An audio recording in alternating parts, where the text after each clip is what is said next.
तो लेकिन मेरे दिमाग में क्वेश्चन हमेशा होता था कि मैं यहाँ इस दुनिया में हूँ क्यों, मेरा उद्देश्य क्या है यहाँ पर आने का। तो मेरे को उद्देश्य समझ में नहीं आया, तो मैंने कहा बेकार है दुनिया, चलो अब मर जाते हैं इससे अच्छा। तो आत्मघात की कोशिश करी, एक बार नहीं 3 बार करी, तीनों बार बच गया।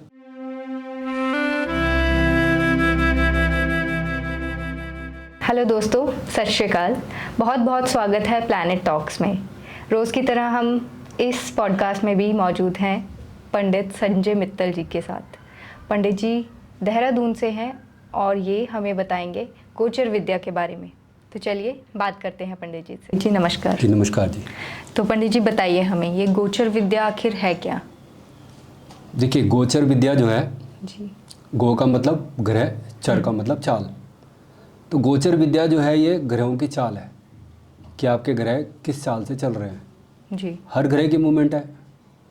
और मानव जीवन जो है वो आपको मालूम है, हमारे हिंदू में बोलते हैं कि कई जन्मों से जो है हमारे पिछले जन्म, हमारे अगले जन्म, इन सब की बातें होती हैं। अब गोचर विद्या जो है वो ऐसी विद्या है जिसमें हमें आपके डेट ऑफ बर्थ की ज़रूरत नहीं है।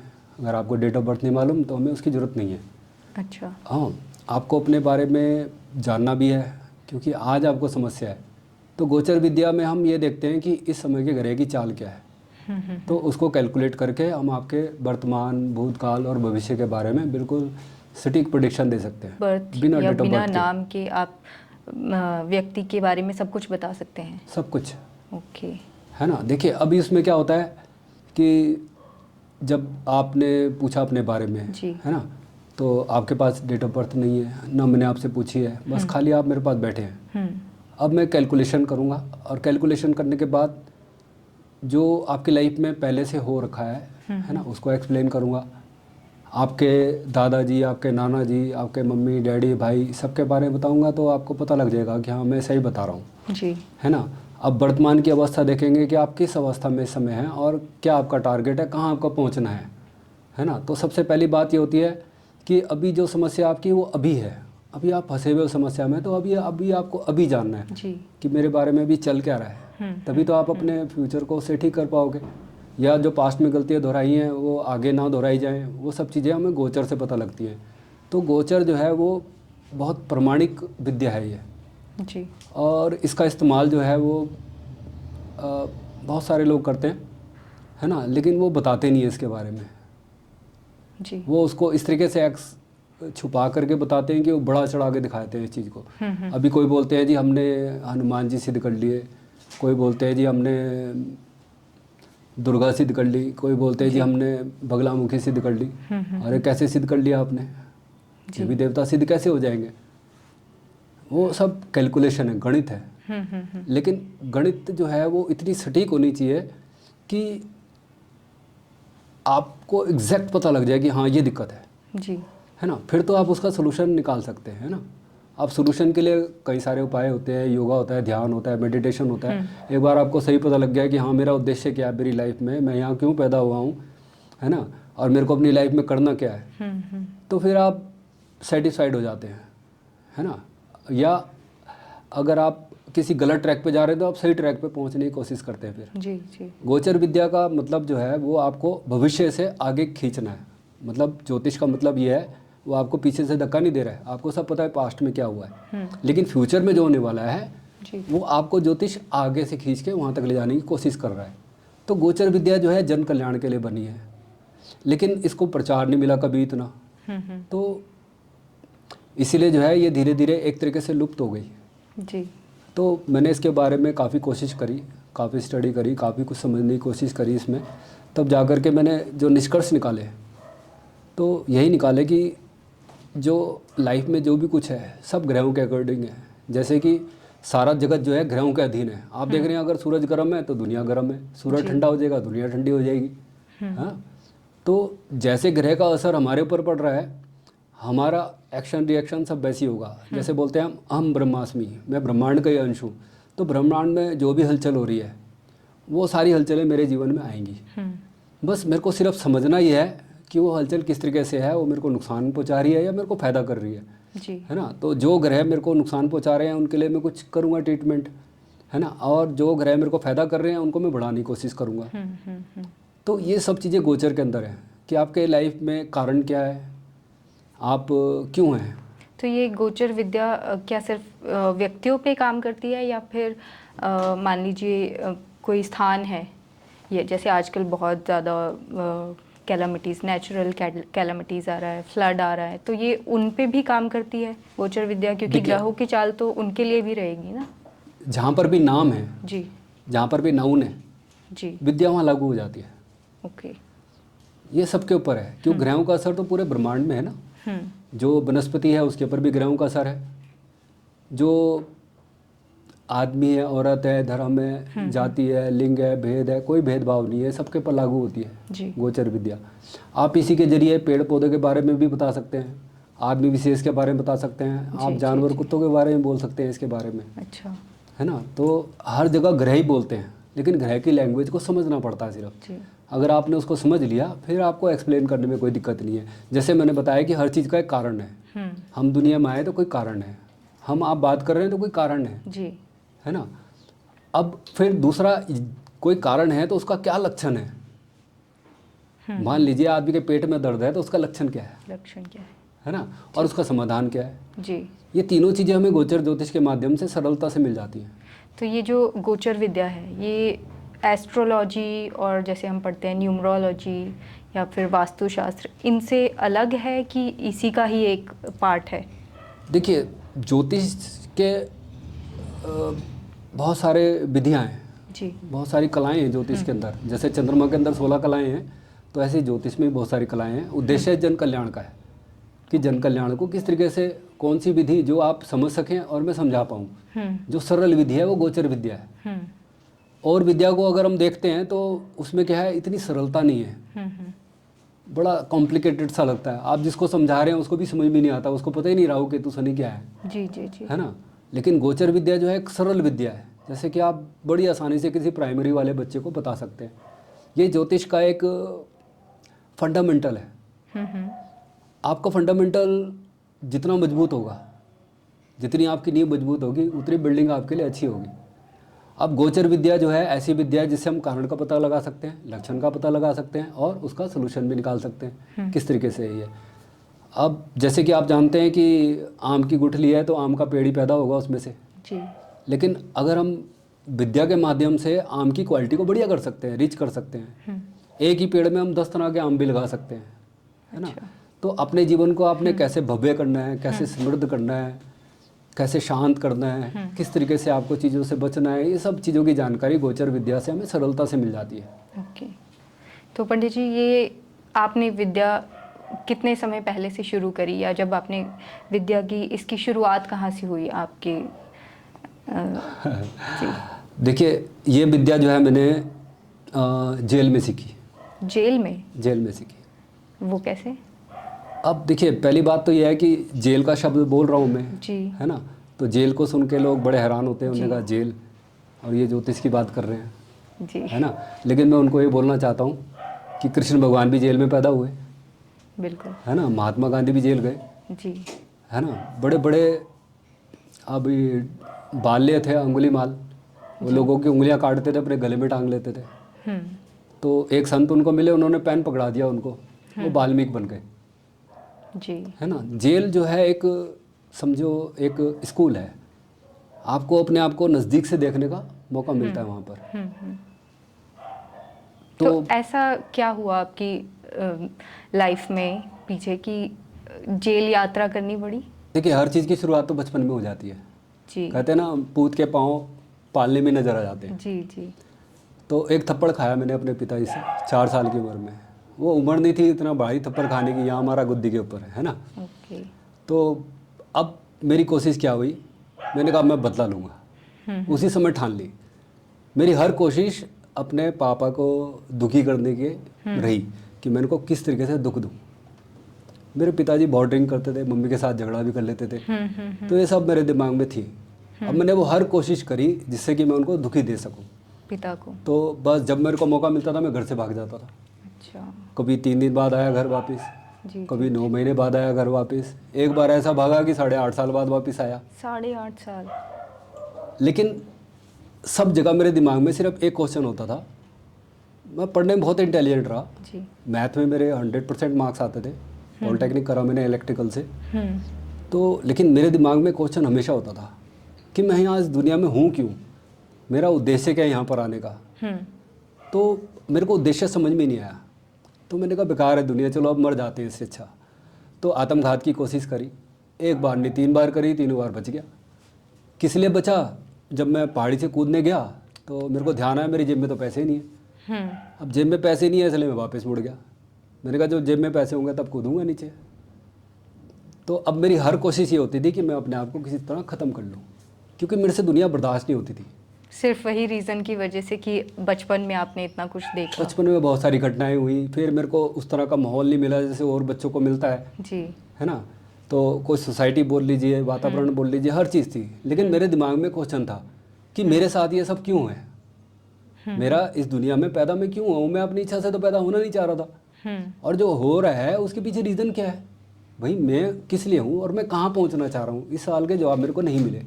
तो ये सब जब सवाल आपके मन में जब आप छोटे थे, बच्चे थे, हाँ, तभी से उस समय से ही चले आ रहे हैं साथ में? हाँ जी। और फिर उस जवाब का तलाश करते करते करते जी, करते जी, जी। एक बार परिस्थिति ऐसी आ गई कि मैंने बस डिसाइड कर लिया कि अब मेरे को बस अपने आप को ख़त्म कर देना है। अब ये भगवान की कृपा थी या उनकी लीला थी, कुछ भी था, मेरे को कारावास हो गई। कारावास होने के बाद वहाँ पर मेरे को सब तरह के लोग मिले, ऐसे भी मिले जो बड़े बड़े क्रिमिनल थे, ऐसे भी मिले जो झूठे मुकदमों में थे। तो यहाँ पे मैं जानना चाहूँगी कारावास किस वजह से? क्योंकि आपने सुसाइड अटेम्प्ट किया था, इस नहीं, वजह नहीं, से? वो मर्डर केस लगा मेरे ऊपर। Murder case? मर्डर केस, परिस्थितिवश, जैसे बोलते हैं हम कॉन्स्पिरेसी, ओके। है ना, उस तरीके से हुई। लेकिन उसके पीछे भी कोई लीला थी भगवान की। उन्होंने मेरे को कारावास में डाला ताकि मैं सोसाइटी ना कर पाऊँ, है ना, मैं आत्मघाती ना कर पाऊँ। तो उन्होंने मेरे को एक जगह बाउंड कर दिया। अब वहाँ से मेरा आत्म मंथन शुरू हुआ, मेरे को अपने निकट रहने का मौका मिला। अब मेरे जीवन की कोई भागदौड़ नहीं थी, मैं बस ठहरा हुआ था। अच्छी लाइब्रेरी थी वहाँ पर, बढ़िया बढ़िया किताबें थी। कुछ संत लोग मेरे को वहाँ मिले जिन्होंने मेरे को अच्छा गाइड करा, मैंने उनकी सेवा करी, किताबें पढ़ी। मेरे को पहले अपने धर्म के बारे में कुछ पता ही नहीं था, सिर्फ सुना था बस कि रामानंद के सीरियल देख लिए तो लगा कि रामायण आ गई, है ना। थोड़े से इधर उधर से गीता के उपदेश सुन लिए तो लगता था हमें गीता सब पता है ना। तो मेरे को किसी चीज़ पे भरोसा नहीं था, और मैं मैथ में एक्सपर्ट था लेकिन मेरे को पता नहीं था इसका यूज़ कहाँ करना है, क्योंकि दिमाग में तो क्वेश्चन ये है कि मैं हूँ कौन, जी, मेरी पहचान क्या है, मैं यहाँ क्यों हूँ, किस लिए हूँ, मेरे को यहाँ होना ही नहीं चाहिए, है ना। तो अब इन सारे सवालों के जवाब मेरे को धीरे धीरे धीरे बहुत समय लगा। सवालों के जवाब में बड़ा समय लगा, लेकिन उससे पहले जो घटनाएं हुई वो सिर्फ ये हुई कि मेरे को संत मिले, उन्होंने मेरे को एडवाइस करा कि आप पढ़ो, आप जो जानते हो धर्म के बारे में उससे काम नहीं चलेगा, आप पढ़ो। तो वहाँ पर मैंने जो है शिव पुराण पढ़ा, और एस्ट्रोलॉजी के बारे में बहुत कुछ पढ़ा, न्यूमरोलॉजी पढ़ी। एक गुरुकुल कांगड़ी के मिश्रा जी थे, वहाँ पर उप प्रधानाचार्य थे, उनसे मैंने हस्तरेखा के बारे में समझा। मेरा इंटरेस्ट बढ़ता गया उसके अंदर, जितना जितना मैं उसको पढ़ा इंटरेस्ट बढ़ गया। जो भी आप बता रहे हैं कि आपको संत मिले, प्रधानाचार्य मिले और बड़े बड़े लोग मिले, ये सब जेल में ही थे? सब वहीं जेल मिले? में, सब जेल में। जेल में तो सारी वैरायटी थी, वहाँ जज भी थे, वकील भी थे, छोटे बच्चे भी थे, बड़े भी थे, इनोसेंट भी थे और क्रिमिनल भी थे, हर तरह के लोग थे। तो उस समय आपकी उम्र क्या होगी? मेरी मनोदशा तो सिर्फ अपने पहचान की तरफ थी। मैं जानना चाह रहा था मैं क्यों हूँ, मेरे साथ ये क्यों हो रहा है, मैंने ये करा ही नहीं और मैं भुगत क्यों रहा हूँ, भाई मैंने करा नहीं, मैं क्यों भुगत रहा हूँ। तो ये सब मतलब आप बच्चे थे उस टाइम पे कि जवान थे, या उम्र क्या थी आपकी? देखिए, मैं पॉलिटेक्निक करने के बाद लगभग वही मेरा शायद लगभग 24-25 साल की उम्र रही होगी। जी जी जी। तो उस समय जो है, क्योंकि बड़ा केस था मेरे ऊपर, जमानतें मिलती नहीं थी उस समय, तो मेरे को काफ़ी टाइम वहाँ रहना पड़ा, लेकिन मैंने पूरा समय सीखने में लगाया जी। तो मैंने पंजाबी सीखी, लिखना पढ़ना, उर्दू भी सीखी, कुरान शरीफ भी पढ़ा मैंने, और पंजाबी संस्कृति के बारे में बहुत कुछ जाना मैंने, गुरुओं के बारे में समझा क्या है। उन्होंने बोला गुरु मानियो ग्रंथ, तो मेरे को समझ में आया कि कुछ है ग्रंथों में। पढ़ता रहा। तो पढ़ने से क्या हुआ, धीरे धीरे मेरा मन जो है ठहरने लगा, लेकिन फिर भी कारण मेरे को नहीं पता था कि ये सब क्यों।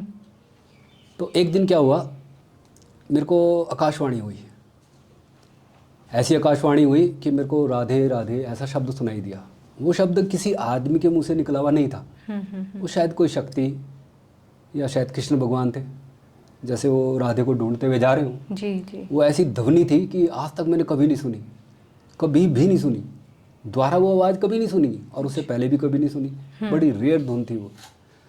तो उन्होंने जो है आकाशवाणी करी मेरे लिए कि आपको दिल्ली नहीं जाना है, आपको गंगोर नहीं जाना है, आपको महानगरों में नहीं जाना है ना, सारी चीज़ें। और मैं सुन रहा हूँ, मेरे को ऐसे लग रहा है जैसे कि समय ठहर गया बिल्कुल, और एक चारों तरफ से मेरे को प्रकाश ने घेरा हुआ और मैं सुन रहा हूँ। ठीक उसी समय डिप्टी जेलर आए मेरे पास, वो कहने लगे मित्तल साहब आप बरी हो गए। मैं हैरान। तो खैर मैं बाहर आ गया।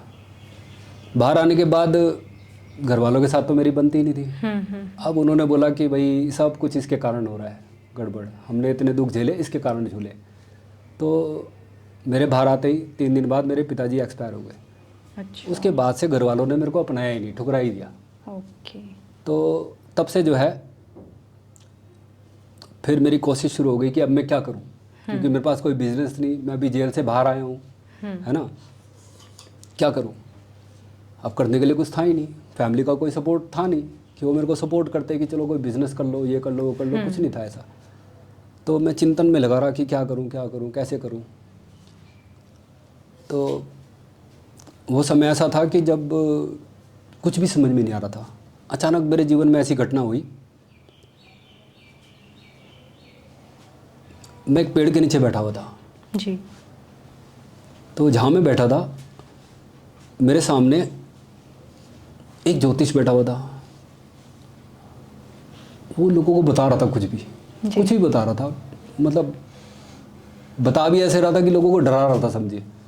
अब मेरे को पता था, मैंने कहा ये इतना पढ़ा लिखा भी नहीं है, खाली दाढ़ी मूछे बना के बैठ गए यहाँ और पता नहीं कुछ बताया जा रहा है, लोगों को लूट रहे हैं यहाँ बैठ के, है ना।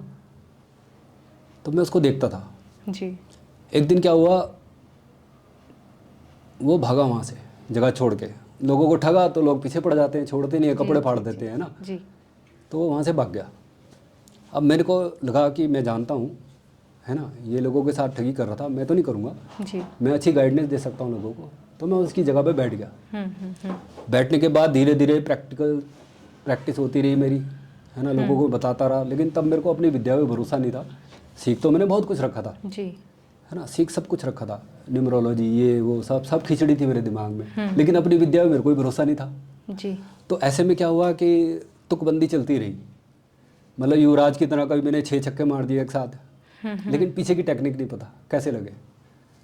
तो भगवान की कृपा हुई, मैं लोगों को बताता रहा, पढ़ता भी रहा साथ में और भी पढ़ता रहा। अपने लिए मैंने कई सारे उपाय करे। उपाय करने से क्या हुआ, धीरे धीरे मेरी लाइफ ठीक होने लगी, मेरी शादी हुई, आगे मेरे बच्चे हुए जी। मेरा एक स्थायी काम हो गया। तो अब क्या हुआ, जब बच्चे भी हो गए तो मेरी ससुराल से एक पंडित जी आए, मेरी वाइफ ने बुलाया, मेरी सास ने और वाइफ ने उनको बुलाया यहाँ। तो मेरे को बड़ा ईगो था, मैंने कहा ये मैं पंडित खुद हूँ और ये पंडित जी को ले आए हैं, ये क्या करेंगे आके यहाँ। तो उन्होंने मेरे से कहा, उन्होंने कहा आपको पता है लड़का कैसे होता है। मैंने कहा मैं जिसको बोल देता हूँ लड़का हो जाता है। अच्छा। जिसको मैंने बोल दिया लड़की हो जाएगी, लड़की हो जाती है। जी। कह रहे नहीं टेक्निक क्या है इसकी। अब मैं वहाँ गड़बड़ा गया, टेक्निक तो मेरे को नहीं मालूम। जी जी जी। तो उन्होंने मेरे को कुछ किताबें गाइड करी कि आप ये पढ़ो, लेकिन उस किताब से मेरे को कुछ पल्ले नहीं पड़ा।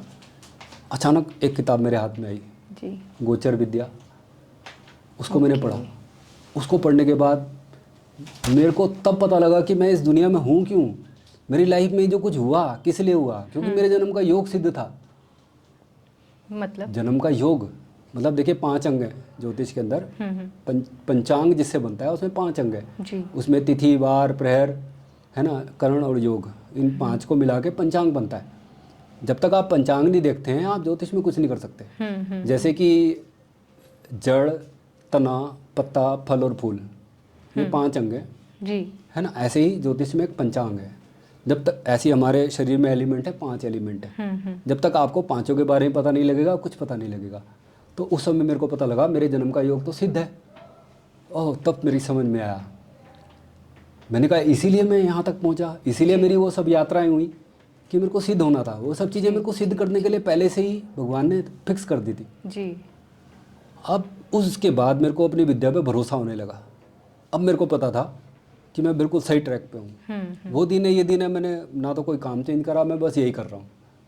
तो कितने वर्ष हो गए इसको? देखिए, मेरे को ये काम करते हुए 22 साल हो चुके हैं। 22 साल। 22 साल में क्या हुआ, बस समझिए कोयले का रूपांतरण हीरे में हुआ जी, और आत्मघाती का रूपांतरण आत्म रूपांतरण हो गया। आत्मघात की जगह आत्म रूपांतरण हो गया। जी। अब मेरे को पता है कि किस समय आदमी का बंधन योग बनता है, कब उसकी जेल यात्रा होती है ना, और किस समय वो बाहर आता है। या अगर कोई आदमी परिस्थितिवश अगर वो फंस गया जी चक्रव्यूह के अंदर, तो बाहर निकलने का रास्ता कैसे है मालूम है? जी।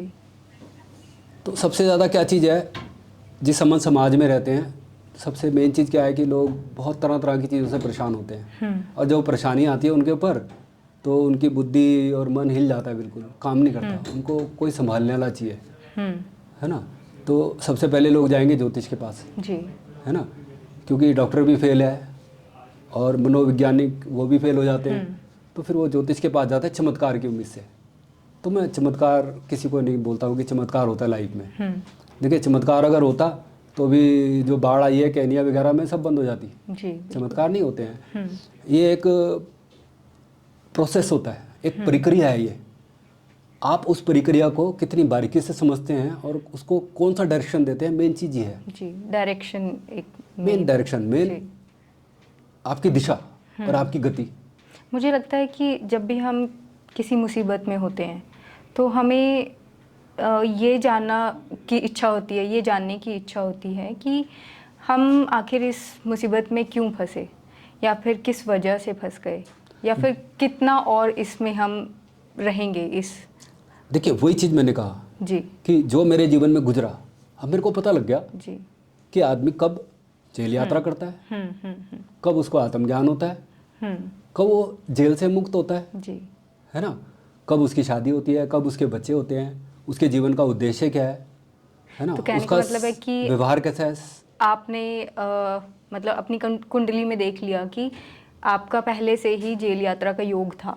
हाँ, पहले से फिक्स था वो। जी जी जी, इसलिए इस वजह से आपको वो सारी चीज़ें हुई आपके साथ। वो जाना पड़ा, जी जी, है ना। जी। और जब आप जेल में जाते हैं, जब आप ठहर जाते हैं, तो आपके लिए आत्मचिंतन के लिए समय होता है। कुछ लोग अपने आप को नहीं संभाल पाते, वो और बिगड़ जाते हैं जाके, जी, है ना, क्योंकि वो एक तरह का कॉलेज ही है, स्कूल ही है। वहाँ तरह तरह के एक से एक क्रिमिनल बैठे हुए हैं, जी, है ना, दुनिया भर के, और बहुत सारे बेकसूर लोग भी हैं, लेकिन वो ऐसे हो जाते हैं बिल्कुल असहाय, उनको कोई संभालने वाला ही नहीं है। तो ऐसे में ज़रूरत ये होती है कि आपको एक सही गाइड मिल जाए कोई, है ना। तो उससे क्या होगा कि आपको एक बल मिल जाता है कि नहीं, मेरे जीवन में तो ये होना था, हो गया, है ना। फिर आप अगर उसको भुगतने के लिए तैयार हो जाते हैं कि आपने उसको भुगत लिया, फिर आपको अच्छा हो गया। अब आप इससे बाहर कैसे निकलेंगे, अगर ये रास्ता ही पता लग जाए तो मज़े ही आ गए। तो बहुत गहराई में जाने के लिए आपको बहुत गहराई में उतरना ही पड़ता है। जी। अभी सिद्धि विद्धि कुछ नहीं होती है। अभी लोग बोलते हैं हनुमान सिद्ध हो गया, भैरव सिद्ध हो गए, जी, है ना, ये वही मैं बगला पूछना मुखी चाह सिद्ध हो रही थी गई। आपसे कि जैसे कुछ लोग कहते हैं कि हमें सिद्धियां प्राप्त है, लाइक हनुमान जी की सिद्धि प्राप्त है, या फिर माँ बगलामुखी की सिद्धि करी हुई है उन्होंने। तो इसका मतलब क्या है, कैसे सिद्ध हो सकते हैं? क्या वो जो भी वो चाहेंगे फिर वो हनुमान जी वैसे ही काम करेंगे उनके लिए, ऐसा नहीं, कुछ है? भगवान हमारे सेवक थोड़ी है ना, हमारे गुलाम जी, है। जी, तो जी। सिद्ध उनको कौन कर लेगा, जिसको देखा ही नहीं उसको सिद्ध कैसे कर लेंगे? बिल्कुल। अभी हनुमान जी को किसने देखा, उनका एग्जिस्टेंस नहीं है, वो कैसे सिद्ध हो जाएंगे? तो कहते हैं कि हनुमान जी तो अभी भी इस धरती पर हैं, कहीं ना कहीं किसी रूप में। देखा किसने? जी। कोई दावा कर रहा है उसने देखा है, तो कोई नहीं है। चमत्कार कुछ नहीं होता है। मेन चीज़ होती है सारी की सारी। देखिए, हनुमान जी की बात करते हैं तो मेन चीज़ ये है, हनुमान जी खुद बोल रहे हैं वहाँ, बल बुद्धि विद्या देहो मोहि हरे क्लेश विकार। आपके अंदर बल होना चाहिए, आपके अंदर बुद्धि होनी चाहिए, आपके अंदर विद्या होनी चाहिए। तो हनुमान जी को सिद्ध करने की क्या जरूरत है, उनको क्यों इतनी मेहनत करानी है ना। ये तीनों चीज़ें आपके अंदर होनी चाहिए। अगर ये तीनों आपके अंदर हैं तो आप हर क्लेश और विकार से अपने आप बच जाएंगे। लेकिन ज़रूरत होती है आपको स्टूडेंट बनने की, लेकिन आप स्टूडेंट होते ही नहीं है। अभी आपके पेट में दर्द होता है, 5 जने आपको बताए थे ये कर लो वो कर लो, चाहे उन्हें पता ही नहीं मेडिकल के बारे में कुछ भी। हम हर जगह सोचते हैं कि हमें सब पता है। अब हमें पता है कि खाना कैसे है, हमें पता है, लेकिन खाने के ऊपर तो PhD डिग्री मिलती है जी, उसमें भी एक्सपर्ट होना पड़ता है।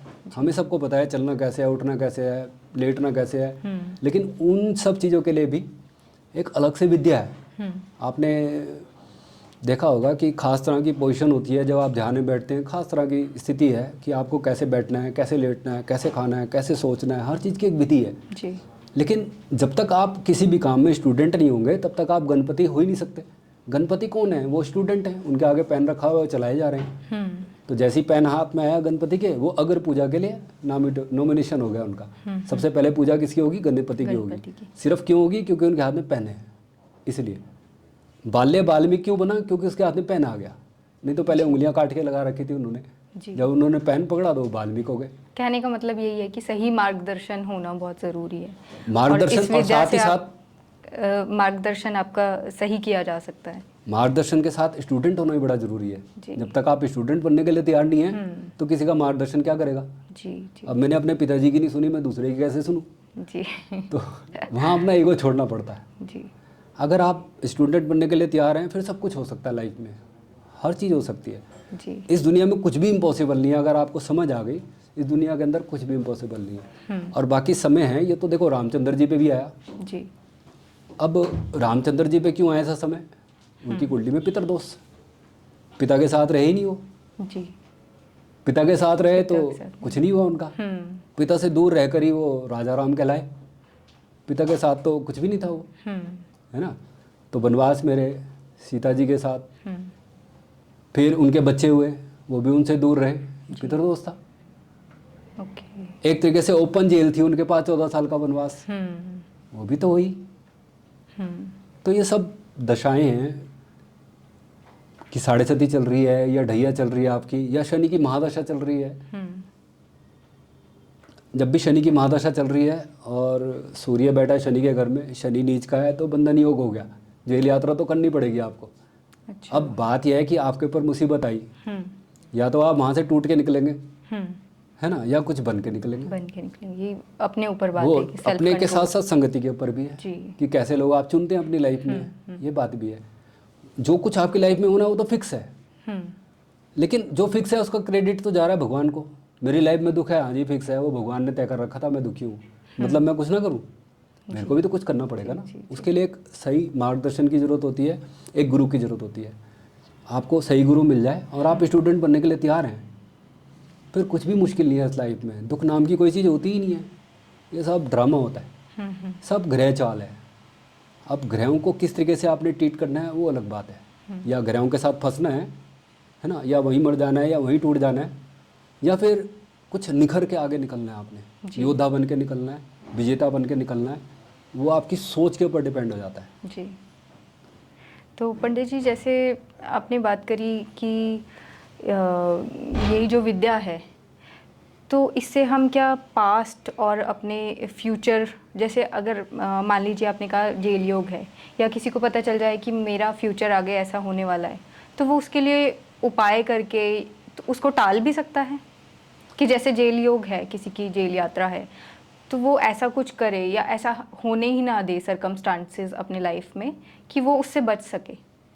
नहीं, ऐसा कोई तरीका नहीं है। नहीं, आप सिर्फ, अब बारिश है वो तो होगी जी, तो ज्योतिष क्या बोलेगा? छतरी ले लो, भीगोगे तो फिर भी आप, लेकिन 90% बचे रहोगे, 10% तो भीगना पड़ेगा जी। उपाय का मतलब टेक्निक, वो टेक्निक आपके लाइफ के दुख को समझिए 100 की जगह 10% कर सकती है, 20% कर सकती है, लेकिन आपको उससे गुजरना पड़ेगा। अगर आपने कोई फसल उगानी है और आप चाहें कि ना तो आंधी आए, ना बारिश आए, ना इस पे धूप पड़े, तो उसमें बीज भी नहीं आएंगे, फसल ही नहीं आएगी आपकी, है ना। सब चीज़ों को आपको फेस करना पड़ता है जी। हमारा मानव जीवन इसीलिए बना है, जैसे मैंने बताया, कोयले से हीरा कैसे बनेगा? जब तक उस पर दबाव नहीं पड़ेगा वो हीरा नहीं बनेगा जी, वो तो वैसी का वैसी रहेगा जी। तो सबसे पहली बात ये होती है कि गोचर ज्योतिष में आपको जो सोल्यूशन बताए जाते हैं वो छतरी की तरह है। कि आप उससे बचाव कर सकते हैं अपना। जी। आप थोड़ा कम भीग सकते हैं, भीगेंगे जरूर, लेकिन सिर बच जाएगा आपका, चलो कमर तक बच जाएंगे, पैर तो भीगेंगे ही, है ना। और दूसरी बात ये होती है कि एक बार सच का पता लग जाए तो सत्यम शिवम सुंदरम, जी। सच पता लग गया तो आपका भविष्य अपने आप ही सुंदर हो गया। अब आपको पता है कि मेरे साथ भविष्य में यह घटना हो सकती है, मैं जेल जा सकता हूँ, तो आप क्या करेंगे, थोड़ा अपने अंदर सुधार करेंगे, है ना। तो हो सकता है कि आप बड़े केस में नहीं जाएंगे, छोटे में जाएंगे, जाना तो पड़ेगा, पर जाएंगे जरूर, है ना। चलो जमानत तो मिल ही जाएगी, इतना तो हो ही जाएगा। अब जैसे केजरीवाल जी हैं, बन गया उनका बंधन का योग, जी। पहुंच गए, जी। है ना, लेकिन अंतरिम जमानत मिल गई, जी। बचाव हो गया, है ना। तो बस ज्योतिष का मतलब यही है। तो उनको गाइड करने वाले भी ज्योतिष होंगे ही, भाई मुख्यमंत्री हैं, आजकल हिंदू संस्कृति है, सब मानते हैं इस चीज़ को। कोई कहता है मैं नहीं मानता हूँ ज्योतिष को, मान रहा है कहीं ना कहीं, क्योंकि जब डॉक्टर काम नहीं करते हैं, है ना, जब बुद्धि काम नहीं करती है, फिर आदमी लास्ट में जाके ज्योतिष की शरण में जाता है। जी। जबकि ज्योतिष कौन है, ज्योतिष की वजह से तो बाइबल लिखा गया पूरा, ज्योतिषों ने बाइबल को पहले ही लिख दिया कि यहाँ पर जो है तारा उगेगा, यहाँ पर ऐसे होगा वैसे होगा, सब पहले से लिख दिया। जी। ज्योतिष के लिए नंबर सिस्टम बने, गिनती बनी, गणित बनी, वो ज्योतिष के कारण बनी, है ना। तो अभी आप देख रहे हैं कि दुनिया में जो भी कुछ है जी। ये सब विज्ञान है, जो हमें दिख रहा है कि हम प्लेन से जा रहे हैं, रॉकेट से जा रहे हैं, जी। बुलेट ट्रेन चला रहे हैं, ये सब विज्ञान है। जी। लेकिन ज्योतिष ज्ञान है, ज्ञान से ही सारे विज्ञान निकलेंगे। जी बिल्कुल। ज्योतिष विज्ञान नहीं है, ये साइंस नहीं है, साइंस होता ही नहीं है, ये सिर्फ ज्ञान होता है। विज्ञान जो है वो आदमी जात करता है, लेकिन ज्ञान जो है वो ग्रह नक्षत्र और परमात्मा की कृपा से किसी किसी को आत्मज्ञान होता है। अब 100 में से एक आदमी अगर जाग गया तो कम से कम 100 को तो संभाल लेगा। जी। तो जैसे आपने कहा कि आपको जेल में भविष्यवाणी हुई या आपने आवाज़ सुनी, तो और आप कह रहे थे कि ये बिना डेट ऑफ बर्थ के, बिना कुछ और डिटेल्स लिए आप उसके व्यक्ति के बारे में बता सकते हैं, उसका पास्ट, फ्यूचर, प्रेजेंट। तो ये उस भविष्यवाणी की वजह से आपको गॉड गिफ्ट है या आपने सीखा हुआ है ये? देखिए सब चीज़ों के पीछे गणित है। क्योंकि मुझे लगता है कि भविष्यवाणी जैसा शब्द यूज़ करना वो एक बहुत बड़ी बात है। आपको क्या लगता है? नहीं, सब गणित है। देखिए अब सूरज कितने बजे निकलेगा फिक्स टाइम है, हमें पता है इतने बजे सूरज निकलेगा, इतने बजे डूब जाएगा, है ना, ये तो पता ही है। तो हर चीज़ गणित है। आपके पास गणित है तो आपको किसी कृपा की जरूरत नहीं है, किसी चमत्कार की जरूरत नहीं है, हर चीज़ प्योर कैलकुलेशन है। हर चीज़, कोई चमत्कार नहीं होता है ज़िंदगी में, है ना। कोई बोलेगा कि हम तो सिद्धि कर लिया, हमने ये कर लिया वो कर लिया, कोई सिद्धि नहीं होती है। गणित होता है हर जगह, बल बुद्धि विद्या, तीनों चीज़ों की ज़रूरत है। कृपा अपने आप आती है, पहले से किसी पे कृपा आ जाए और वो बोल रहा है आगे, मैं नहीं मानता हूँ इस चीज़ को। देखिए दुनिया का मतलब झूठ है। दुनिया में हर चीज़ झूठ है, आपके रिश्ते हैं वो भी सब झूठ है। आप जो करते हो अपनी पत्नी को नहीं बता सकते, अपने बच्चों को नहीं बता सकते, और अगर वो करेंगे तो आप कहोगे हाँ आंखें दिखाओगे आप, क्यों, झूठा संबंध है ना। आप बाहर से बड़े अच्छे हो लेकिन अंदर से तो आप जानते हो ना आप क्या क्या कांड कर रहे हो जी, है ना। तो ये दुनिया जो है वो झूठ की दुनिया है। तो झूठ और प्रचार को एक साथ जोड़ दें तो एक आदमी रातों रात वो फेमस हो गया जी। लोगों को चाहिए क्या। अभी स्कूल में बहुत सारे बच्चे बैठे हुए हैं, है ना। एक टीचर बोल रहा है कि यार ये पढ़ने में बहुत अच्छा है बच्चा, है ना, इंटेलिजेंट है, समय देता है। एक बुद्धू है, वो क्या करेगा, वो सबका ध्यान चला गया उसकी तरफ, हाँ जी बस ये इतना है। जब कोई बोलता है कि चमत्कार, वो वही चीज़ है, वो दो लोगों का ध्यान अपनी तरफ खींचना चाह रहा है ना। चमत्कार ऐसे कैसे हो जाएगा, चमत्कार तो अगर भगवान है वही करेंगे ना, आदमी कैसे कर लेगा जी। आदमी के पास दिमाग है, बुद्धि है, समझ है, आप उसको यूज़ करेंगे तभी कुछ कर पाएंगे। नहीं तो चमत्कार जैसी कोई चीज़ें नहीं होती हैं। सचिन ने चमत्कार थोड़ी कर दिए, 100 सेंचुरियाँ मार दी, कितनी प्रैक्टिस करी होगी जी। तब जाके 100 सेंचुरियाँ हुई हैं जी। तो अभी हम क्या करते हैं कि हमने कुछ करा ही नहीं, है ना, कुछ पता ही नहीं, बस अपने आप को डिक्लेयर कर दिया। ऐसे नहीं होता है, ये सब गणित है, कोई चमत्कार नहीं है। हर जगह गणित लगता है, किसी भी काम में हर जगह गणित है जी।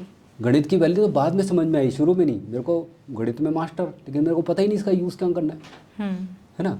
मेरे को एक बार लगा चलो ऐसा हो सकता है इसका योग जुए में, सट्टे में, लॉटरियों में हो सकता है, नहीं होता है, कहीं नहीं होता है। गणित कहीं इस्तेमाल काम नहीं करेगा। अब गणित का सही यूज़ कि मैंने गणित में इतना इंटरेस्ट क्यों था, मैंने इसको क्यों इतना रेफर दिया अपनी लाइफ में, वो सब चीज़ें तब समझ में आई जब मेरे को अपने कुंडली के बारे में पूरा पता लग गया। मेरे अपने 5 अंगों के बारे में, पंचांग के बारे में जिस दिन पूरा पता लग गया उस दिन मेरे को हर चीज़ का पता लग गया कि मेरी लाइफ में सब चीज़ें क्यों हुई। अब दूसरे की कुंडली के बारे में बताऊंगा मैं, तो मेरे को पता है कैसे है। गोचर विद्या में क्या है कि डेट ऑफ बर्थ नहीं पता, बहुत लोगों को नहीं पता होता है, सही समय नहीं पता होता है। तो जिस समय वो क्वेश्चन करते हैं तो उस समय के ग्रह नक्षत्र किस चाल से चल रहे हैं, हमने उसको गणित से कैलकुलेट करना है। जब उसको कैलकुलेट करेंगे तो जो आज है वो कल भी था और वो आने वाले कल में भी होगा। तो हम भूतकाल, वर्तमान और भविष्य को वर्तमान से डिसाइड करेंगे, क्योंकि देखिए कल का मतलब काल मतलब समय जी। जिस समय आप आए हैं, जिस समय आप क्वेश्चन कर रहे हैं, वो समय जिस परिस्थितियों में आप हैं वो अभी थोड़ी हुई हैं। उसकी तैयारी, वही मैंने कहा, पूत के पाँव पालने में नजर आते हैं। उसकी तैयारी तो जन्म से शुरू हो जाती है। जैसे आप पैदा हुए वो ग्रहों की स्थिति वहाँ हो गई, और जहाँ पर आप पहुँचे हो इस समय वो पिछले सारी की सारी यात्रा, उसका निचोड़ यहाँ पे है। अब आपको आगे का पता होना चाहिए, तो आगे का जो भविष्य होगा वो भी आज से निकलेगा, है ना। तो इसलिए गोचर बड़ा महत्वपूर्ण हो गया। अगर हमें पता है कि आज ये समस्या है तो ये कहाँ तक जाने वाली है, कब तक ख़त्म होने वाली है, कहाँ से इसका ऑर्गन हुआ, इनके दादाजी कौन है, इनके पिताजी कौन है, इनकी माता कौन है, बहन कौन है, भाई कौन है, इनके रिश्तेदार, उससे वेरीफाई हो जाता है कि हाँ ये सब इसी तरीके से हैं। अगर मेरे दादाजी हैं तो वो ऐसे ही थे, किसी के दादाजी हैं, अभी देखा गोचर में बृहस्पति राहु एक साथ हैं, ठीक है, वो धार्मिक रहे। बृहस्पति मतलब धार्मिक, उनका नाम भगवान के नाम से होगा या धार्मिक पुस्तक के नाम से होगा, पता लग गया। अगर राहु के साथ मंगल है, राहु दादाजी हैं, राहु के साथ मंगल होगा तो मंगल कौन हो गया, दबंग, यानी कि दादाजी फेमस हैं ज़बरदस्त तरीके से। मंगल हुआ भाई और चाचा, तो या तो चाचा होते ही नहीं, अनिष्ट हो जाता है उनको, या छोटा भाई नहीं होता, अगर हो तो उसको अनिष्ट हो जाता है, क्योंकि राहु अनिष्ट दे रहा है। राहु का मतलब यम है। तो जिसकी कुंडली में राहु मंगल एक साथ होंगे, जैसे अभी गोचर में, तो हमने सीधा वेरीफाई करने के लिए उसके दादाजी के बारे में बताएंगे, उसके भाई के बारे में बताएंगे, उसके चाचा के बारे में बताएंगे। उसने वेरीफाई कर दिया, उसको पता लग गया कि हाँ पंडित जी बिल्कुल सही बता रहे हैं जी। फिर आगे उसके फ्यूचर के बारे में बताएंगे कि अब जो समस्या है आप उससे कब तक बाहर निकलोगे, है ना, और आपकी लाइफ में भविष्य में क्या होने वाला है, अच्छा होगा, बुरा होगा, अनएक्सपेक्टेड होगा, जो भी होगा वो हमारे को सब गणित से पता लग जाता है, गोचर से। मतलब इस पंडित जी कहने का मतलब है कि सिर्फ उस व्यक्ति के बारे में ही नहीं, पर आप उनके दादा परदादा, उनके फैमिली मेंबर्स के बारे में भी प्रेडिक्ट कर सकते हो। हाँ, मतलब उस समय भौगोलिक परिस्थितियाँ क्या है जी, समाज की परिस्थिति क्या है जी, है ना, कितने भाई बहन हैं, मम्मी का नाम क्या है, पिताजी का नाम क्या है, दादाजी का नाम क्या है, चाचा ताऊ का नाम क्या है, सब चीज़ें उसमें आ जाती है क्लियर जी। मुझे इसी बात से एक बहुत ही जाने माने जो आजकल बागेश्वर धाम के प्रसिद्ध बाबा हैं, उनकी बात याद आ रही है, क्योंकि वो भी इसी तरह से वो समय पे बुलाते हैं किसी को और उनके बिना कुछ बोले, बिना कुछ पूछे या उनके कोई भी डिटेल बताए बिना वो पूरा उनकी डिटेल्स निकाल के रख देते हैं उनके सामने, और जो कि करेक्ट होती है। देखिए सब वही मैंने कहा, गोचर विद्या अप्लाई हो रही है वहाँ जी। मैंने कहा गोचर एक फंडामेंटल विद्या है, तो वो यही विद्या का यूज़ करते हैं, यही विद्या है। ओके। अब देखिए अभी वो बोलते हैं कि नहीं मैंने जो पर्चा लिख दिया फेल नहीं होगा। जी बिल्कुल। मैं बताता हूँ फेल कैसे होगा। अच्छा। देखिए अभी क्या है कि वो एक निश्चित समय पर पर्चा खोलते हैं, उससे पहले वो भजन कर रहे हैं, कीर्तन कर रहे हैं, बोल रहे हैं, बातचीत कर रहे हैं पब्लिक से, लेकिन जो पर्चा खोलने का समय वो फिक्स है। अगर उन्होंने गोचर में देख लिया कि 1 बजे ग्रहों की स्थिति क्या होगी, उन्होंने वो सब लिख के रख दिया, वो 1 बजे पर्चे को खुलवाएंगे। अब आप बात जाइए वहाँ पर, 1 बजे पर्चा खोलना ही नहीं है ना, आप 3 बजे पर्चा खोलिए, कुछ और ही लिखा होगा उसमें। तो ऐसे कैसे पॉसिबल है? मतलब वो तो रैंडमली किसी को भी बुला लेते हैं कि यहाँ से आप आ जाओ, यहाँ से आप आ जाओ, तो वो जो उन्होंने लिखा है उस नक्षत्रों के हिसाब से वो उस व्यक्ति का ही करेक्ट कैसे हो सकता है? देखिए जो ऊपर ब्रह्मांड में हो रहा है वही तो नीचे होगा। ओके। उस समय जो हो रहा है गोचर की जो चाल है वो उन्होंने पहले से लिख दी कि 1 बजे गोचर ऐसे होगा, तो इस नाम का आदमी होगा, उसके ये भाई बहन होंगे, ये मम्मी डैडी होंगे, वो ये काम करता होगा, उसकी ये प्रॉब्लम होगी, है ना, वो सब उनको पता है, गोचर से पता है। गणित से पता है, कृपा से नहीं पता है। हनुमान जी नहीं आ रहे उनके पास बताने के लिए कि ऐसा हो गया। तो वो तो कहते हैं कि मुझे सिद्धि अब प्राप्त देखिए मैंने है। फिर वही कहा प्रचार। हाँ जी ठीक है, हनुमान जी को मत घसीटिए। जी आप पे जो है आप उसको बोलिए कि हाँ जी मेरे पास है ये, है ना। सच बोलने से ज़्यादा अच्छा है ना, भ्रम में डालना वो अच्छा नहीं है। देखिए प्रचार का मतलब क्या होता है, मैंने वही कहा, फेमस होना है आपने सिर्फ, वहाँ आपकी महत्वाकांक्षा है। भाई आप बिना फेमस हुए भी तो कुछ कर सकते हो। क्या जरूरत है आपको टीवी पे आने की? अभी रामदेव जी क्या जरूरत है उनको, है ना। लेकिन प्रचार, एक प्रचार की एक भूख होती है आदमी के अंदर। अब वहाँ देवी देवताओं को घसीटना गलत है ना। मतलब अगर तुम कुछ कर सकते हो तो हिंदुओं के लिए कर सकते हो सिर्फ, मुसलमानों के लिए कुछ नहीं कर सकते। अगर हनुमान जी सिद्ध हैं तो अली बली कहाँ से सिद्ध हो जाएंगे आपको? तो उन पे कोई विद्या काम नहीं करेगी आपकी, ना ईसाइयों पर काम करेगी। ऐसा कैसे हो गया? और गणित तो हर जगह काम करती है, वो तो अंतरिक्ष में भी काम करती है ना। हम जो रॉकेट भेज रहे हैं वहाँ पर भी मुहूर्त निकाले जाते हैं कि किस मुहूर्त में उसको भेजा जाए, है ना। वो चीज़ें काम करती हैं। तो मतलब ये सिर्फ हमारा जो धर्म है, हिंदू धर्म, सनातन धर्म, इसी के लिए ही काम करता है, या फिर जो और धर्म है धरती पर उसके लिए भी ये गणित, यही हाँ, विद्या काम करती है? देखिए ज्योतिष, जी ज्योतिष मतलब गणित, जी गणित सबके लिए बनी है। ज्योतिष मतलब एक टेक्निक है, वो एक टेक्निक है, वो सब पर काम करेगी। चाहे वो गाड़ी है, इवन आपकी गाड़ी का नंबर ये है तो उसमें परेशानियाँ किस तरीके से होंगी पता लग जाता है ना। वो गणित है।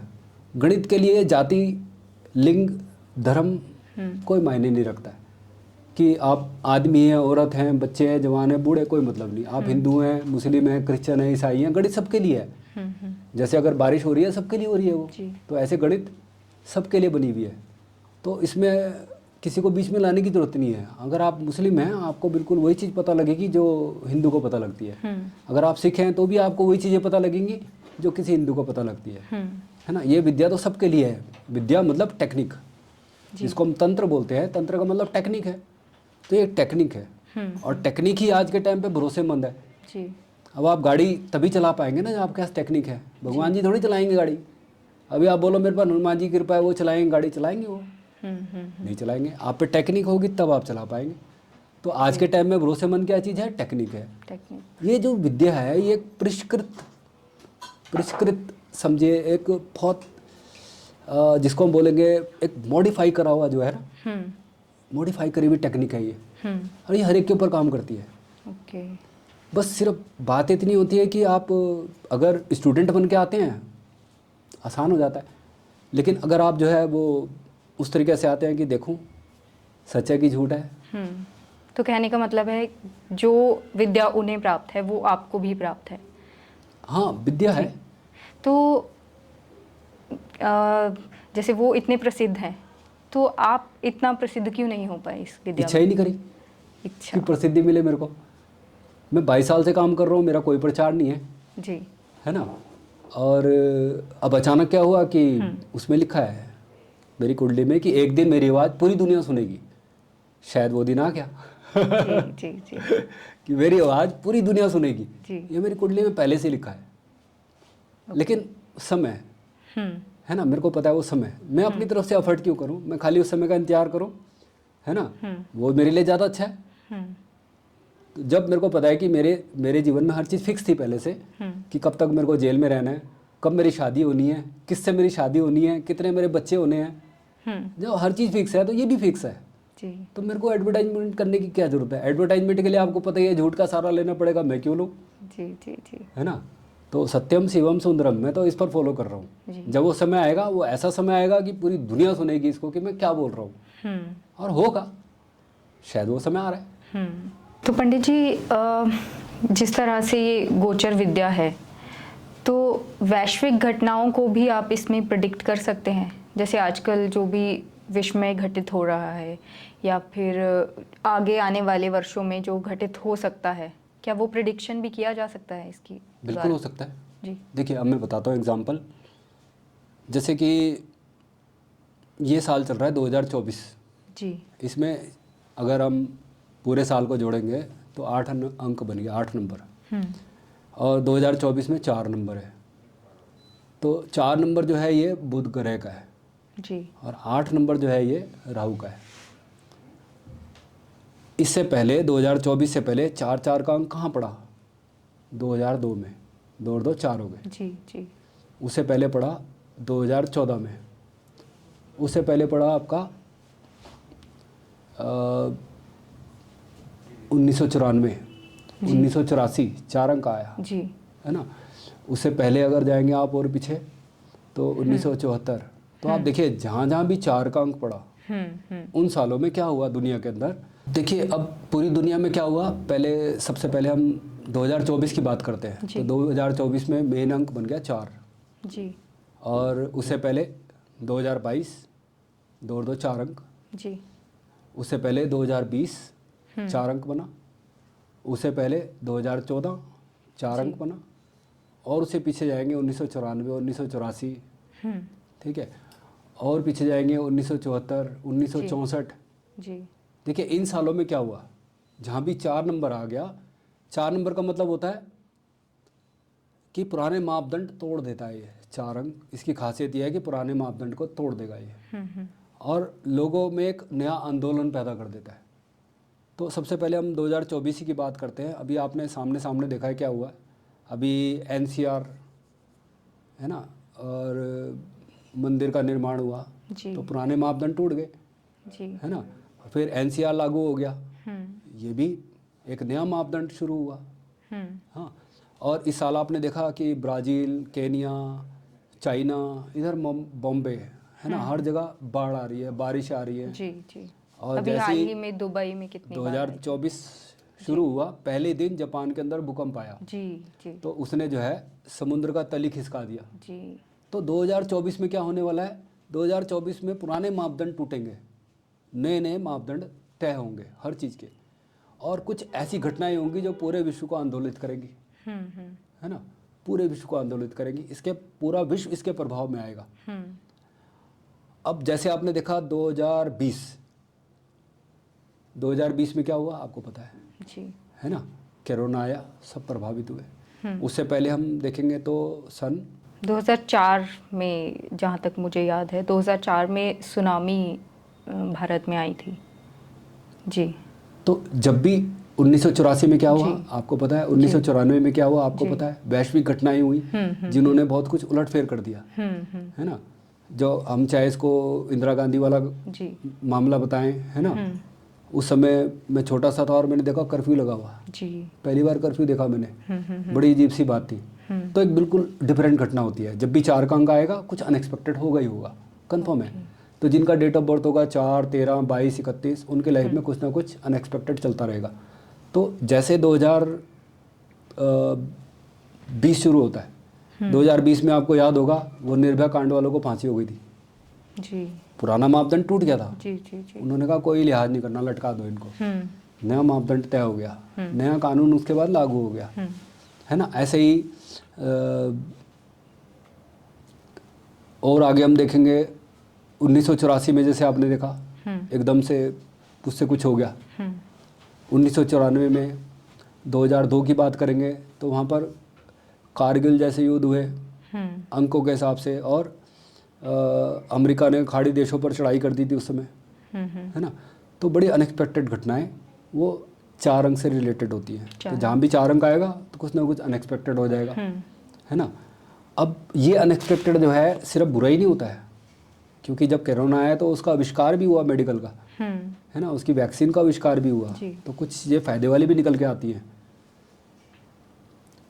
इसी तरीके से अब यहाँ पर देखिए नाड़ी ज्योतिष, गोचर ज्योतिष की एक शाखा और है, नाड़ी ज्योतिष बोलते हैं इसको। नाड़ी ज्योतिष। नाड़ी ज्योतिष जो है वो मानव जाति को बृहस्पति से रिप्रेजेंट कर रहे हैं हम। पूरी मानव जाति, समस्त मानव जाति जो है वो बृहस्पति को रिप्रेजेंट कर रही है। अभी आप बोलेंगे पूरे विश्व में मानव जाति की विचारधारा क्या है। तो देखिए जब बृहस्पति मेष राशि में था पिछले साल, जब बृहस्पति मेष राशि में था पिछले साल अप्रैल से लेकर, और इस साल 30 अप्रैल तक जो है ये मेष राशि के ऊपर चला। तो ये गीता का पहला अध्याय था।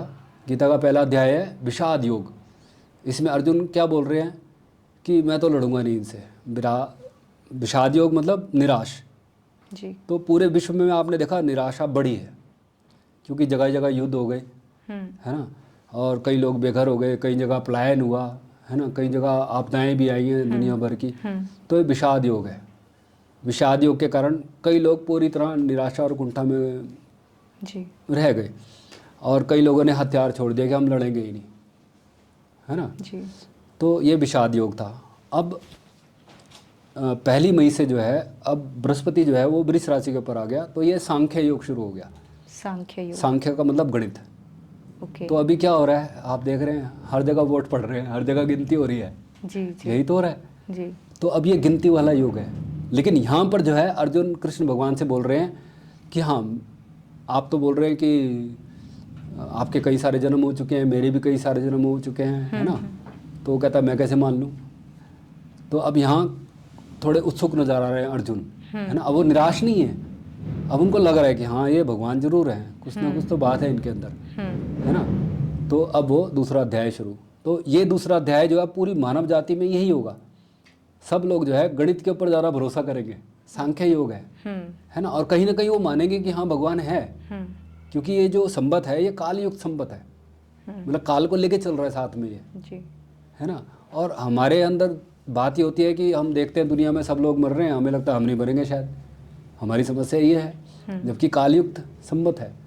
और जब आदमी को काल का पता लग जाता है, जब आदमी को पता लग जाता है, मृत्यु का भय उसके अंदर आता है, उस समय उसके अंदर ज्ञान प्रकट होता है, उसको आत्मबोध तभी होता है। बहुत सारे लोगों को तो बिल्कुल जब बिस्तर पे पड़े होते हैं, आखिरी टाइम पे आखिरी सांसें चलती है, तब उनको बोध होता है, तो वो पछताते हमें तो कुछ कर ही नहीं पाए, समय ही निकल गया। लेकिन अगर मैं कह रहा हूँ कालयुक्त संबत है, ठीक है, लेकिन अगर आप ध्यान रखो कि हाँ भाई हमें भी मरना है, तो फिर आप मरने से पहले अच्छे ही काम करोगे, बुरे तो करोगे नहीं। सिंपल सी बात है। तो आप देखेंगे पूरे विश्व के अंदर अभी जो सोच है लोगों की वो किस तरीके से आएगी। मृत्यु का भय जो है उनके अंदर आत्मबोध पैदा करेगा, तो कुछ अच्छा होगा, है ना। अभी हम बोल रहे हैं वर्ल्ड वार, वो दूर की बात है अभी वो। अच्छा। उससे पहले हम देखते हैं जब कोरोना फैला दुनिया के अंदर, उस समय क्या था, बृहस्पति बैठा हुआ था मकर राशि के ऊपर, नीच का बृहस्पति नीच राशि में बैठा हुआ है, और उसके साथ शनि भी बैठ गया, उसके ऊपर केतु की दृष्टि हो गई।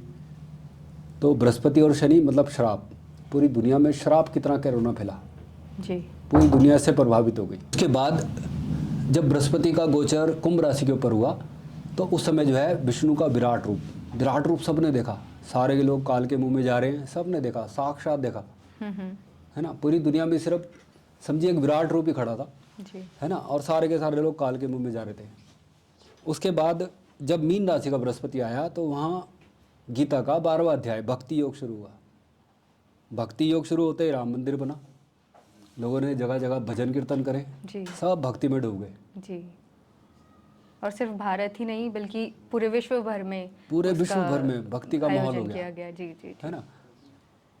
अब विषाद योग खत्म हो चुका है, अब सांख्य योग है। सांख्य योग। अब जैसे जैसे आगे हम बढ़ेंगे, हर साल जब बृहस्पति बदलेगा अपनी राशि, तो बृहस्पति मानव जीवन को प्रभावित करेगा। बृहस्पति कौन है? विष्णु भगवान। विष्णु भगवान कौन है? कृष्ण अवतार जो है वो विष्णु भगवान है। जी कृष्ण जी ने विष्णु का ही तो अवतार लिया। जी, अब जो उन्होंने गीता में उपदेश दिया वो सब सत्य है। अगर आप सच बोलेंगे, सच क्या है दुनिया में, तो सच गीता है, सच गंगा है, सच गायत्री है, जी। सच वो है जो अवतारों के मुंह से निकला, चाहे वो बाइबल ने बोला, चाहे वो कुरान शरीफ ने बोला, चाहे वो कृष्ण भगवान ने बोला, वो सब सच है। अगर आप उसको समझेंगे तो आपको पता लग जाएगा पूरी दुनिया में सब कुछ वही हो रहा है जो गीता में चल रहा है। लेकिन गीता घर में सबके रखी होती है, बस बंद करके रखी होती है जी, पढ़ता कोई नहीं, खाली उसके आगे धूप बत्ती नहीं करते, है ना। बस धूप बत्ती करने से उनको लगता है सब आ गया। जी देखिए आप गीता को पढ़िए, आपको पता लग जाएगा दुनिया में क्या हो रहा है, जी जी, है ना। बड़ी सरल टेक्निक है, गीता भी टेक्निक है। मैंने तो यहाँ तक भी सुना है कि अगर आप लाइफ में बहुत ही ज़्यादा स्ट्रेस्ड हो या आपकी लाइफ में बहुत सारी प्रॉब्लम्स चल रही हैं, तो आप ऐसे रैंडमली गीता खोलो तो आपको उस प्रॉब्लम का आपका सल्यूशन ज़रूर मिलेगा। देखिए जैसे मैंने बोला सत्यम शिवम सुंदरम, जी तो सत्य क्या चीज़ है? सत्य आपको मुक्त करती है। जी, आपको सच पता लग जाए आप मुक्त हो जाते हैं, है ना। और जब तक सच का नहीं पता लगेगा आप या तो गुलाम रहेंगे या आप फंसे हुए रहेंगे। तो जो बंधन से मुक्त कर दे वो सच है। और सच कहाँ लिखा है? वो गीता में लिखा है। क्यों? गीता जो बोल रही है, जैसे ही मैंने बोला कि बृहस्पति आया कुंभ राशि में, इधर विराट रूप देखने को मिलेगा सीधा सीधा, जी। है ना। अगर आप गीता पढ़ते होते फिर आपको पता होता है तो भगवान की लीला है, तो हर जगह वही नज़र आ रहा है विराट रूप में, है ना। और जैसे ही वो मीन राशि में गया, भक्ति योग शुरू हो गया, लोग सब भक्ति में आ गए। तो एक चीज़ है कि विराट रूप, जैसे अगर मुझे इसके बारे में ज़्यादा नॉलेज नहीं है, तो विराट रूप क्या भयानक है या वो दंड देने वाला है कि वो अच्छा है? विराट रूप का मतलब है कि देखिए, दंड देने वाली कोई चीज़ नहीं है दुनिया के अंदर। हम्म। हर चीज़ आपको कुछ सिखा रही है। जी। आपकी लाइफ को कैसे बेहतर बनाना है, वो एक तरीके से आर्ट ऑफ लिविंग है। गीता क्या है? Art of living. कैसे आपको जीना चाहिए, कैसे आपको कर्म करने चाहिए, है ना। उसमें संन्यास योग के बारे में लिखा है, बहुत सारी चीज़ों के बारे में कि आप गुण धर्म को किस तरीके से चेंज कर सकते हो, जी। तमो से रजो पे, रजो से सतो पे कैसे पहुंच सकते हो, वो सब गीता में लिखा है। गीता एक टेक्निक है, वो सिर्फ किताब नहीं है, लेकिन उसको पढ़ने से समझ में आएगा। आप पढ़ेंगे तो आपको पता लग जाएगा पूरी दुनिया में क्या हो रहा है। सरल टेक्निक है। तो यहाँ पर हमारी नाड़ी विद्या काम करती है, नाड़ी ज्योतिष, कि बृहस्पति कौन है? विष्णु भगवान। और विष्णु भगवान इस समय जगत कुंडली में कहाँ बैठे हैं, कौन सी राशि में बैठे हैं, तो उसी अध्याय का प्रभाव पूरी दुनिया के अंदर दिखेगा आपको, है ना। फिर दूसरी चीज़ है न्यूमरोलॉजी, अंक। तो अंक में क्या है कि 4 नंबर, 4 का मतलब अनएक्सपेक्टेड है। कुछ भी एक्सपेक्ट नहीं कर सकते आप कि क्या हो जाएगा दुनिया में, कुछ नहीं पता है। अब जापान वालों को थोड़ी पता था भूकंप आएगा रातों रात जो है 7.1 का, और समुद्र ही खिसक जाएगा जी, और वो भी वर्ष के पहले दिन। तो अब क्या होना है, पूरे साल के अंदर कई जगह के भौगोलिक नक्शे चेंज हो जाएंगे, कई जगह के बॉर्डर जो है वो बदल जाएंगे। ऐसा होना है ना। क्योंकि ये वाला जो युग है ये सांख्य युग है, ये गिनती के ऊपर डिपेंड करेगा कि कौन सी गिनती किस पे ज़्यादा है, किसके सेना ज़्यादा बची और किसकी सेना ज़्यादा ख़त्म हो गई। जी। लोग इस साल सिर्फ गिनतियाँ करते रहेंगे, गणित लगाते रहेंगे अपनी। इधर वोटिंग होगी, अभी यहाँ हो रही है, फिर अमेरिका में होगी, हर जगह गणित चलता रहेगा। तो लोगों के दिमाग में कॉन्शियस में गणित ही चलेगा। लेकिन 4 नंबर हर जगह अनएक्सपेक्टेड रिजल्ट देगा। मैं किसी की बात नहीं कर रहा हूँ कौन जीतेगा हारेगा, लोग दुनिया अपने आप देख लेगी। जिन्होंने वोट दिया उनको पता है किसने दिए हैं, किसको दिए हैं, है ना। लेकिन इतना जरूर है कि रिजल्ट अनएक्सपेक्टेड होंगे। अनएक्सपेक्टेड, तो अनएक्सपेक्टेड का मतलब क्या कि फेवर में अभी तक जो सरकार थी अनएक्सपेक्टेड वो, का मतलब जिसकी एक्सेप्टेशन ही ना हो, ओके, जो तो इसके हो बारे में सकता है आपको कि पता ही ना हो। तो हो सकता है कि इस साल 2024 में कुछ बड़ा चेंज हो सकता है लाइफ में, या हाँ, फिर change, सरकारों में। बिल्कुल चेंज तो होना है। अब चेंज तो मेरे को भी नहीं पता क्या होना है, लेकिन ये भी पता है कि अनएक्सपेक्टेड होना है। जी जी जी। जो पुराना मापदंड है वो टूटेगा ही टूटेगा। पुरानी विचारधारा को ख़त्म होना है, कोई नई विचारधारा डेवलप होगी। अब वो किस तरीके से होगी, अनएक्सपेक्टेड में कुछ नहीं पता होता है। लेकिन ये साल कालयुक्त है और अनएक्सपेक्टेड है। तो जो भी होना है बहुत अनएक्सपेक्टेड होना है। ऐसे में हमें क्या करना चाहिए, थोड़ा सा अपना हिसाब किताब, थोड़ी सी एक जागरूकता, थोड़ी एक समझ, है ना। आप पूछिए अपने बारे में, है ना। तो हो सकता है आपको एक सही गाइड मिल जाए जी। कि कुछ भी अनएक्सपेक्टेड का मतलब आप जानते ही नहीं क्या होने वाला है। जैसे अर्जुन को नहीं पता क्या होने वाला है, वो जीतेगा या हारेगा, क्या होगा, कौन उसके हाथ से मरेगा कौन नहीं, उसको नहीं पता है। ऐसे ही सब लोग इस तरीके से है। तो ऐसे में आपको क्या बोलूँगा, बी स्टूडेंट।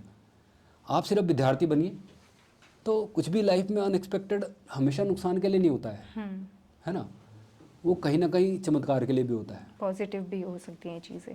जी। वो सरप्राइज भी हो सकता है, वो एक तरीके से गॉड गिफ्ट भी हो सकता है। तो पंडित जी, जैसे आपका 20 सालों का करियर है, 20 से 22 साल आपने बताया, तो किस तरह के सवाल लेकर लोग आते हैं और उसमें से ज़्यादा फ्रिक्वेंटली क्या क्या क्वेश्चंस होते हैं लोगों के? देखिए, सबसे ज़्यादा तो मामले आते हैं प्रेम प्रसंग के, प्रेम प्रसंग सबसे के। टॉप पे है। जी जी। ठीक है। और सेकेंडरी और चीज़ें भी हैं जी। जैसे कोई मुकदमे वाले हैं, मुकदमे, है ना। जी। कोई अपने घर से परेशान है ना, या कोई अपने कैरियर के लिए पूछना चाह रहा है किस तरीके से होगा, है ना। या कोई ये भी जानना चाहता है कि मेरी लाइफ में मतलब मैं कितनी तरक्की करूँगा, मैं कहाँ तक पहुँचूँगा। उस तरह के सवाल बहुत सारे आते हैं। तो ये जैसे आपने बताया प्रेम प्रसंग, तो क्या कि हमारी लव मैरिज होगी कि नहीं, या उस लड़की से शादी होगी कि नहीं होगी, या इस तरह के सवाल? हाँ, इसी तरह के सवाल होते हैं, बहुत जी, तरह के सवाल होते हैं। लेकिन बात यह है कि हम गोचर में हमें पता लग गया जी। कि इसकी कुंडली में तो स्त्री श्राप है ना। ओके। स्त्री श्राप का मतलब क्या है कि ये प्रेम पुजारी तो रहेगा, लेकिन इसके नसीब में जुदाई लिखी हुई है, पहले से लिखी हुई है। तो मेरे को जो उसको गाइड करना है वो उसके भूत को उतारने के लिए गाइड करना है। उसको बोलना है शराब से बचो, पहले शराब का निवारण करो जी। तुम जो चाहते हो उस चीज़ को छोड़ो, अभी पहले शराब को खत्म करो अपने। श्राप मतलब कैसे? देखिए अब क्या होता है कि अगर गोचर में आ रहा है शुक्र चंद्रमा इकट्ठे हैं या शुक्र के साथ राहु बैठा हुआ है, तो ये स्त्री श्राप होता है। स्त्री श्राप का लक्षण कहाँ से पैदा होगा? वो हमारे डीएनए से। नहीं तो ज़्यादातर क्या बोलेंगे, ये तो पिछले जन्म का है। पिछला जन्म तो किसी ने देखा ही नहीं, जो भी है वो तो इसी जन्म में है ना जी। अभी जैसे टाइम ट्रैवलिंग की बात करते हैं, वो बात करते हैं कि हम फलाने साल में पहुंच गए है ना, या पीछे पहुंच गए। ऐसा कुछ नहीं होता है, हर चीज़ इसी जीवन में है भाई। मरने के बाद कौन कहाँ जा रहा है किसी ने देखा है जी। या पहले हम कहाँ थे वो भी किसको पता है। फिर पुनर्जन्म की थ्योरी तो सिर्फ हिंदू के पास है, मुस्लिम के पास नहीं है, क्योंकि मुस्लिम का मतलब है बृहस्पति राहु। जो मुस्लिम है वो बृहस्पति राहु है, जो हिंदू है वो सिर्फ बृहस्पति है। वो 12 राशियों के चक्कर पूरे करता है, अपने 12 जन्म लेता है ज्योतिष के हिसाब से। तो जिस राशि में बृहस्पति बैठेगा वो उसका जन्म हो गया। मान लीजिए उसका बृहस्पति 4 नंबर के ऊपर बैठा हुआ है, बृहस्पति उच्च का है 4 नंबर में, है ना, तो ये इसका चौथा जन्म हो गया। तो पहले जन्म से लेकर 12 जन्म की यात्राएं होती है। 12वां जन्म होता है मुक्ति का, इसको बोलते हैं भक्ति का और मुक्ति का। तो जिसका 12वां जन्म है वो भक्त भी है और वो मुक्त भी है। यहाँ पर हम शुक्र को लेंगे स्त्री के रूप में और बृहस्पति को लेंगे पुरुष के रूप में। तो जो गणनाएं आएंगी, स्त्री श्राप आ गया तो स्त्री श्राप का मतलब है धन और स्त्री सुख दोनों के बीच में इनके गैप बना हुआ है ना। या कई कुंडलियों में मैंने देखा है कि कुंडली दिखाते हैं किसी के साथ मैच नहीं करती, मतलब एक कुंडली कई सारी कुंडलियाँ खा जाती है ना। या स्त्री श्राप है तो क्या होगा, पत्नी हमेशा खतरे में रहेगी या बीमार रहेगी या किसी दुर्घटना का शिकार हो जाएगी। अब इसकी पहचान कहाँ से होगी? आपके पूर्वजों से, आपके डीएनए में क्या चल रहा है। तो अगर आपके दादाजी, आपके परदादाजी, जेंट्स के लिए है ना, उनकी फैमिली में या आपकी पिता वाली फैमिली में किसी की 2 बार शादी हुई या कोई बिना शादी के चला गया, पता लग गया ये स्त्री श्राप है। ओके। अब उसका भुगतान आप कर रहे हो। तभी धन और सुख दोनों आपकी पकड़ में नहीं है। पत्नी है तो वो बड़ी बोल्ड है, वो सिर पे आग रख के और घर फूकने पे आमादा है, स्त्री श्राप है ना। आपको चाची, नानी, मामी, ताई, बहन, बुआ, मौसी श्राप दे रहे हैं तो ये स्त्री श्राप है। आपके परिवार में स्त्री वर्ग ही पीड़ित हो गया, मतलब जो भी लेडीज़ है अगर वो पीड़ा में है तो ये स्त्री श्राप है। तो हम उसको पहले बोलेंगे स्त्री श्राप का निवारण करो। अच्छा, है ना। तो ये चला आ रहा है, मतलब उनके दादा में भी था, उनकी कुंडली में भी था, और अब जो उनके आगे पीढ़ियां हैं उनमें भी है। अब ऐसे में कई बार आपको पता है लोग लैला मजनू बनने के लिए थोड़ी पैदा हुए हैं और वो बनने की कोशिश करते हैं जी, है ना।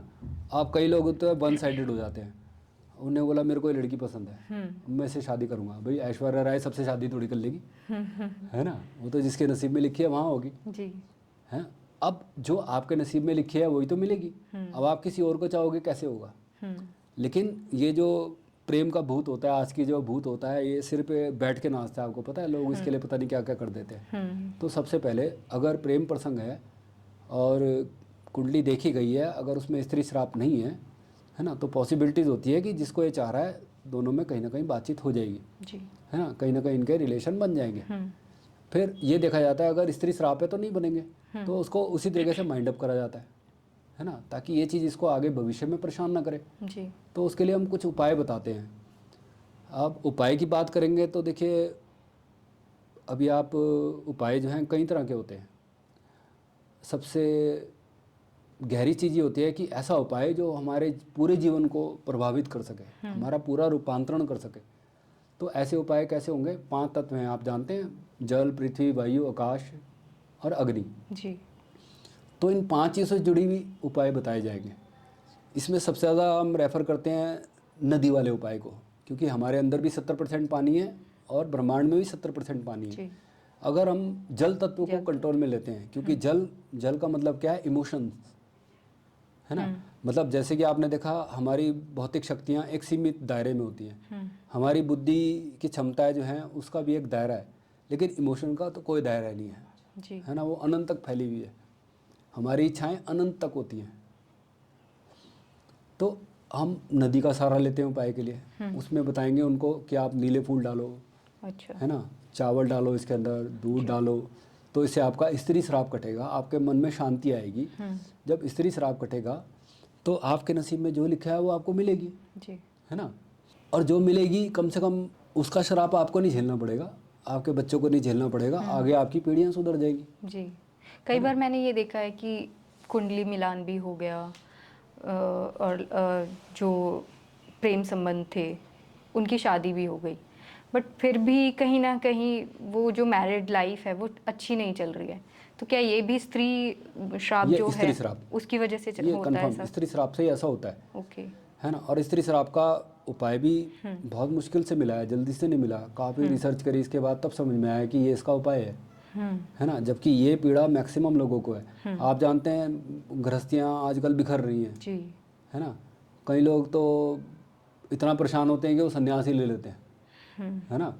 उन्हें कहा भाई मेरे बस का नहीं है। जी जी जी। अभी शादी हुई है, अभी कोर्ट कचहरी तक मामला पहुंच जाता है ना, पूरा का पूरा परिवार इकट्ठा हो जाता है। अब शादी कराने के लिए कहते हैं भैया हम नहीं कराएंगे शादी, है ना, हमने तो मुसीबत मोल ले ली। जी जी जी। कई बार ये भी होता है कि वो सेपरेट हो जाते हैं, बस शादी तो है, उन्होंने डाइवोर्स भी नहीं किया, बट वो सेपरेट रहते हैं, एक दूसरे के साथ नहीं रह रहे।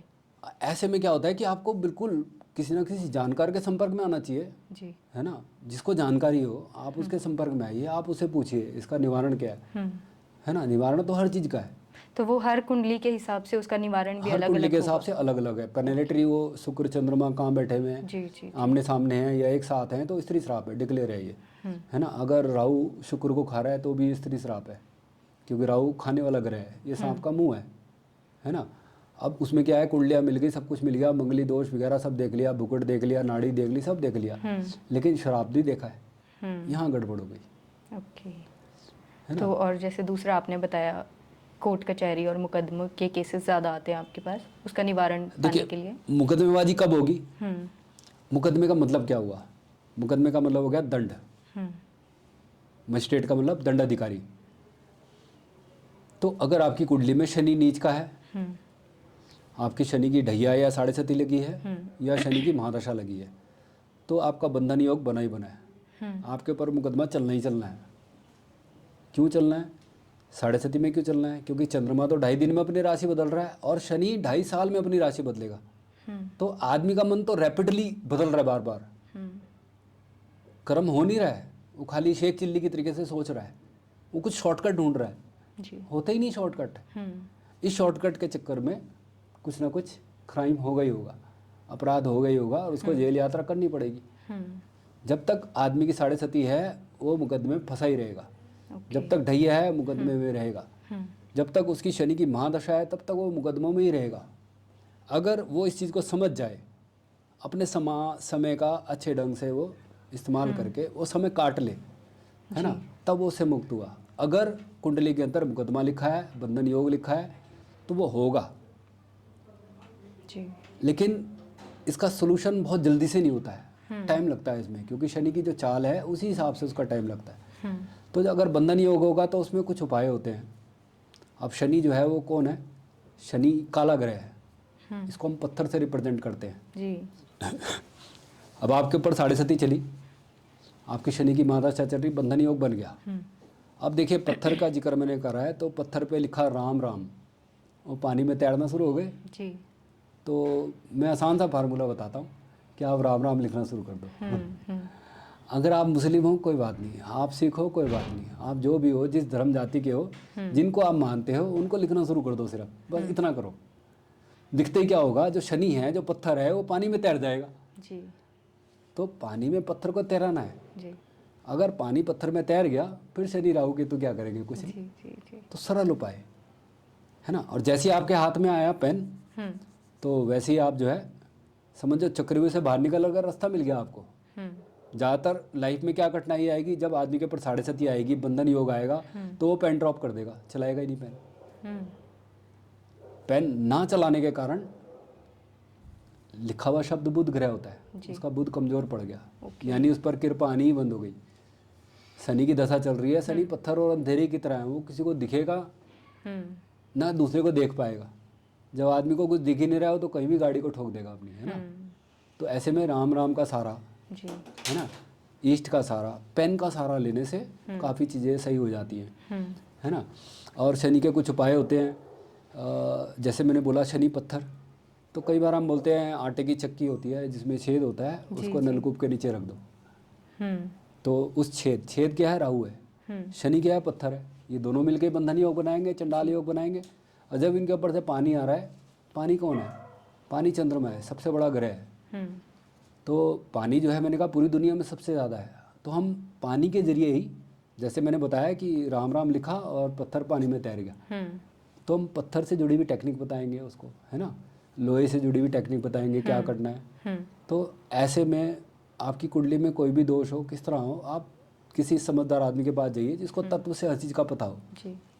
कृष्ण भगवान भी ये बोल रहे हैं कि जो तत्व से हर चीज़ को जानता हो, आप इसकी शरण में जाओ, है ना। अपने आप को गुरु समझना छोड़ दो कि कोई भी डॉक्टर अपना इलाज नहीं कर सकता है, आपको डॉक्टर पे जाना ही पड़ेगा, है ना। तो ज्योतिष जो है वो भी डॉक्टर ही है, अध्यापक भी है। देखिए ज्योतिष जो है वो क्या कर रहा है, वो अध्यापक भी तरह है, वो डॉक्टर भी है, वो एडवाइज़र भी है, वही वकील भी है। तो जो ज्योतिष है उसके पास ऑलरेडी सब चीज़ों का ज्ञान होगा, है ना। तो आप एक जानकार के पास जाइए, तो वो आपको उपाय बताएगा जो आपके जीवन को ज़्यादा से ज़्यादा बेहतर कर सकें, है ना। उस समय को आपको निकालना पड़ेगा, आप टाप के नहीं जा सकते हैं, मुश्किल है, आपको टेक्निक से जाना पड़ेगा। नमस्कार दोस्तों, मैं संजय मित्तल एस्ट्रोलॉजर। पॉडकास्ट के माध्यम से जो भी मेरे को ज्ञान है, नॉलेज है, वो मैंने आप तक पहुंचाने की कोशिश करी है। तो जितना हो सके इसको सब्सक्राइब करें, लाइक करें, आगे शेयर करें, ताकि औरों को भी इसका लाभ मिले। और मेरे को कमेंट ज़रूर लिखें, तभी मेरे को पता लगेगा कि आप मेरे विचारधारा को पसंद कर रहे हैं या नहीं, या आपको कुछ क्वेश्चन आपके माइंड में हो, आप जानना चाहते हो, तो आप मेरे को कमेंट बॉक्स पे लिखिए, तो मैं आपकी सेवा के लिए हूँ।